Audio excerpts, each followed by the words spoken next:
Taslih TV.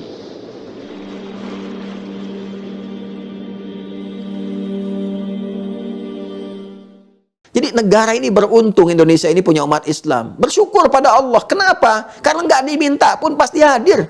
Negara sulit pasti datang.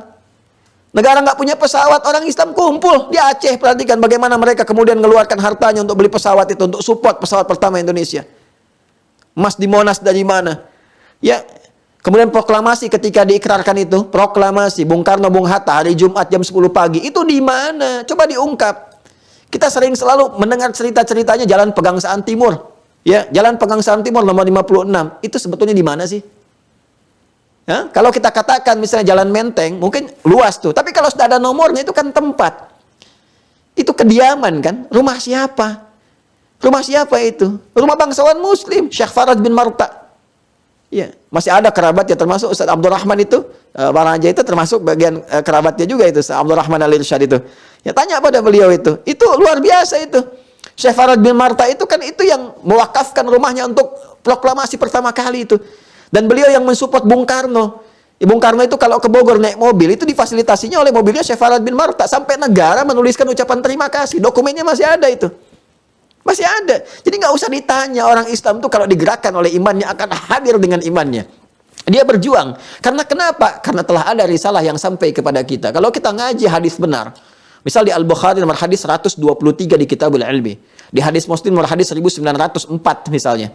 Ya, kemudian disingkat lagi oleh Al-Imam An-Nawawi dalam kitab Riyadhus Shalihin. Ya, di penghujung babul ikhlas wa ihdarun niyyah itu. Ya, ketika seorang sahabat bertanya kepada Nabi sallallahu alaihi wasallam, ini hadisnya dari Abu Musa Al-Asy'ari. An Abi Musa Al-Asy'ari, ya. Abi Musa Al-Asy'ari radhiyallahu taala anhu qala, ya, ketika su'ilan Nabi sallallahu alaihi wasallam, kata beliau ditanya Nabi sallallahu alaihi wasallam, ya, an rajulin, dari seorang lelaki, ya, yuqatil syaja'atan, dia bertanya, ada seseorang yang berjuang. Berjuangnya apa? Syaja'atan pertama karena ingin menampakkan keberanian. Kemudian yang kedua, yuqatil hamiyatan, karena ia ingin menampakkan satu sifat nasionalisme atau kesukuan, karena ditafsirnya nanti hamiyatul qabilah atau hamiyatul watan. Ya, dia ingin menampilkan satu kelompoknya, sukunya, atau bahkan negerinya dengan tujuan membela negeri, dengan tujuan yang pertama menampilkan beranian, wa yuqatilu riya'an. Ya, dan yang ketiga hanya untuk diketahui orang hebat aja, riya. Ya, untuk kelihatan, nih aku bisa berjuang, aku hebat, aku begini. Ya, ayun dzalika fi sabilillah. Ditanya Nabi, yang mana dari itu semua yang masuk fi sabilillah? Apa jawab Nabi? Man qatala litakuna kalimatullahi al-'alya wa fi sabilillah. Siapa yang niat berjuangnya sebagai menegakkan kalimat la ilaha illallah. La ilaha illallah itu pancaran iman. Maksudnya apa? Berjuang itu karena imannya. Didorong karena iman mendorong dia untuk berjuang. Memberikan reaksi pada dirinya itu untuk menampilkan nilai kebaikan.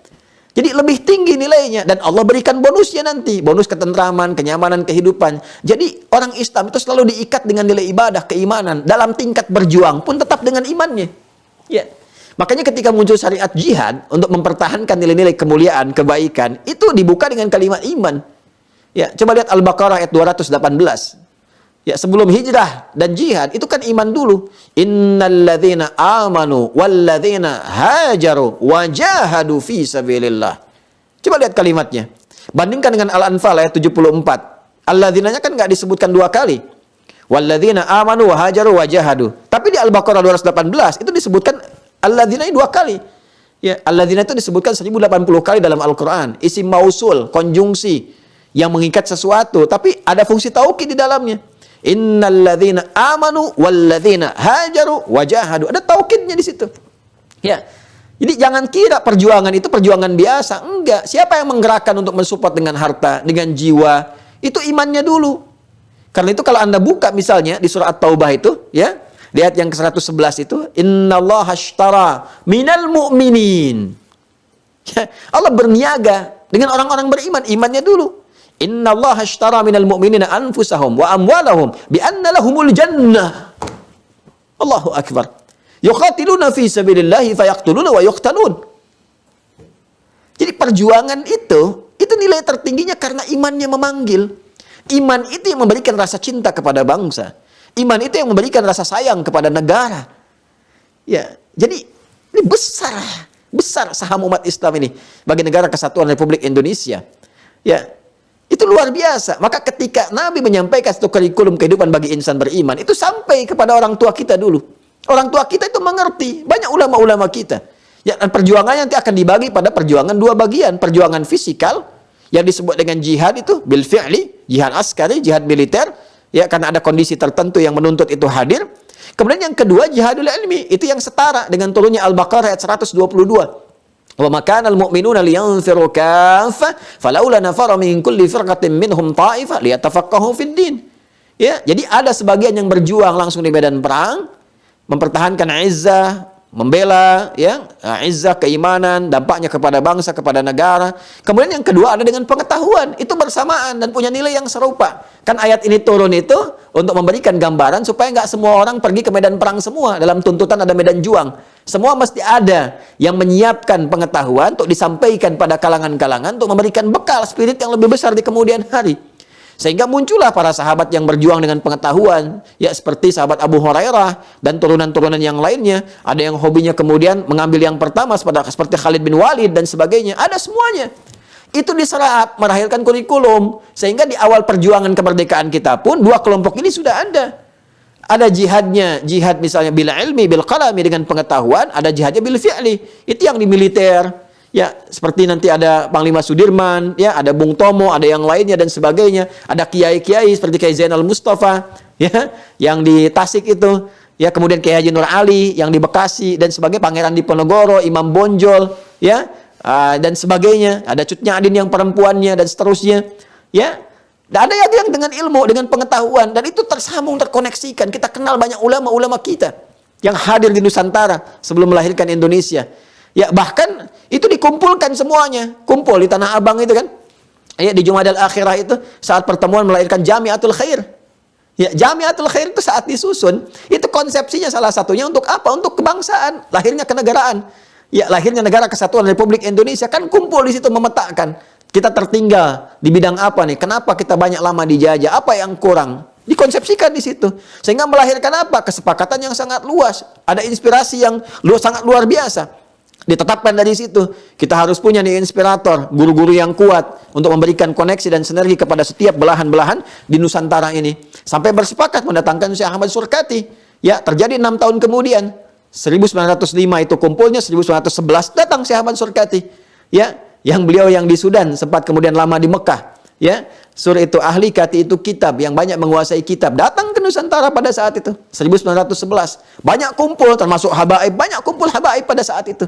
Ya, kumpul habaib, kumpul ulama-ulama, tokoh-tokoh yang dari Jogja juga merapat, dari Kauman merapat, dari Syekh Ahmad Dahlan, yang setahun kemudian mendirikan Muhammadiyah. Muhammadiyah nanti kan miladnya 18 November itu. Ya, 1912 itu, 18 Dzulhijjah. Nanti NU 1926, 31 Januari, 14 tahun kemudian. Itu pada awal mulanya teman-teman sekalian, yang Syekh Ahmad Dahlan, para ulama, para habaib kumpul di Jamiatul Khair itu. Ya, dengan Syekh Ahmad Surkati, dan nanti banyak berdakwah di Nusantara Syekh Ahmad Surkati sampai nanti akhirnya melahirkan Al-Irsyad salah satunya. Ya, itu kan jihadul ilmi.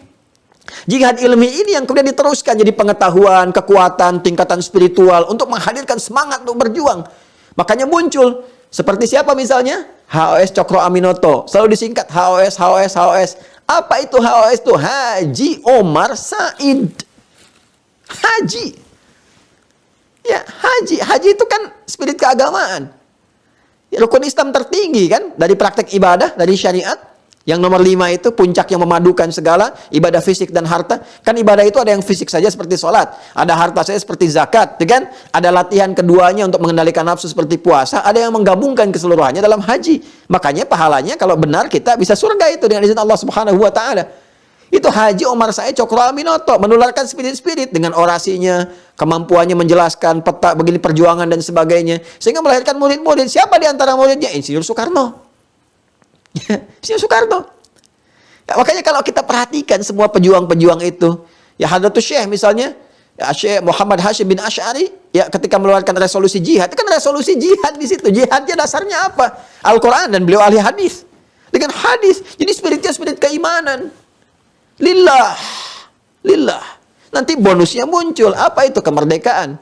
Karena itulah ketika kemerdekaan didapatkan, semua mengakui.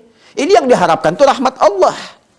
Ya, berkahnya Allah. Ini negeri ini amanah, berkah, rahmat dari Allah. Makanya di preambul Undang-Undang Dasar 1945, kalau kita baca Undang-Undang Dasar, saya SD itu pembaca Undang-Undang Dasar, masih hafal saya.